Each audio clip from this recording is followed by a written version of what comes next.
सभी प्रिय दर्शकों को आज विजया एकादशी की अनंत शुभकामनाएं, बधाइयाँ। भक्तों, आज फाल्गुन माह की कृष्ण पक्ष की एकादशी है, जिसे विजया एकादशी के नाम से जाना जाता है। एक बार ब्रह्मा जी ने नारद जी को, अपने पुत्र को नारद ने एक बार प्रश्न किया ब्रह्मा जी से कि ये जो फाल्गुन माह की कृष्ण पक्ष की एकादशी, इसका क्या नाम है और इसका महत्व क्या है। तब ब्रह्मा जी ने बताया ये फाल्गुन माह के कृष्ण पक्ष की जो एकादशी है, इसका नाम विजया एकादशी है। और इसका महत्व यही है कि इस कथा को, विजया एकादशी को जो व्रत करता है और साथ ही इसकी कथा को जो कहता, सुनता और सुनाता है, उसके समस्त पाप जड़ से तुरंत ही नष्ट हो जाते हैं। ये कथा है त्रेता युग की। ये कथा है त्रेता युग की, जब भगवान श्री राम की धर्म पत्नी माँ सीता को रावण चुरा ले गया था, हरण हो गया था और राम भगवान ने बाली का वध कर दिया।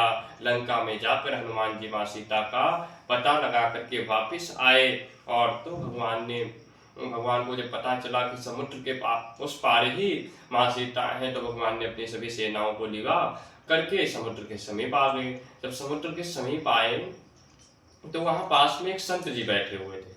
राम जी गए, उनके चरणों में प्रणाम किया। अच्छा, उन्होंने भी मन ही मन भगवान को प्रणाम किया, परंतु भगवान तो लीलाधारी आए थे ना, लीला अवतार लेकर के, लीलाधारी भगवान। तो भगवान जाकर के उन्हें प्रणाम करके संत महापुरुष से कहते हैं, हे संत भगवान, हे प्रभु, कृपा करके मुझे यह बताइए कि मैं रावण का वध करना चाहता हूँ, रावण पर विजय पाना चाहता हूँ और साथ ही अपनी संपूर्ण सेना को लेकर के समुद्र उस पार लंका में जाना चाहता हूँ। इसका कृपा करके कोई सूक्ष्म रूप से उपाय बताइए और बहुत ही सरल उपाय बताइए। तब संत ने कहा कि हे प्रभु मर्यादा पुरुषोत्तम राम, आप तो सब कुछ जान करके भी अनजाने बने हो और आप मेरे पास जिज्ञासा लेकर के आए हो, तो आप तो पहले से ही जानते हो, फिर भी मैं आपको बताए दे रहा हूँ कि जो फाल्गुन माह के कृष्ण पक्ष की एकादशी, विजया एकादशी आने वाली है, आप जाओ और उस एकादशी व्रत को करना और अपने सभी सेनापतियों को भी आदेश करो कि सब उस व्रत को करेंगे तो आप निश्चित ही रावण पर विजय प्राप्त करोगे, इसमें कोई संदेह नहीं है। तो इसका विधान क्या है? क्योंकि यह व्रत का फल तभी मिलेगा जो इसका विधान से पूर्ण रूप से आचरण करेगा। राम जी को उस संत महापुरुष ने बताया कि इसका विधान क्या है, तो मैं आप सभी को सूक्ष्म रूप से इसका विधान बता दूं।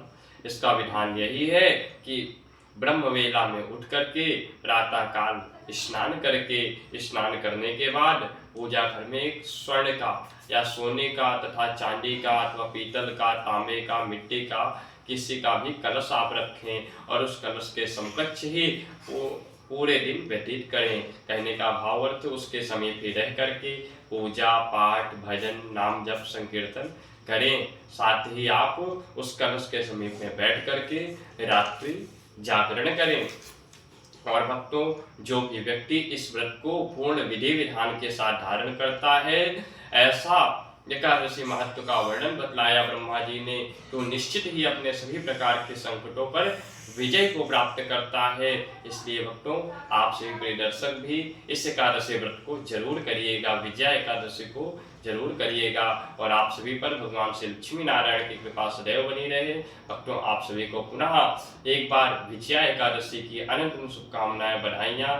भगवान श्री गौरी गिरधर भगवान की, भगवान श्री लक्ष्मी नारायण भगवान की कृपा आपके ऊपर सदैव बनी रहे। आपका जीवन खुशहाल हो, आपका जीवन मंगलमय हो, सदैव सपरिवार कुशल रहिए। सभी भक्तों को जय श्रीमन नारायण, राधे राधे।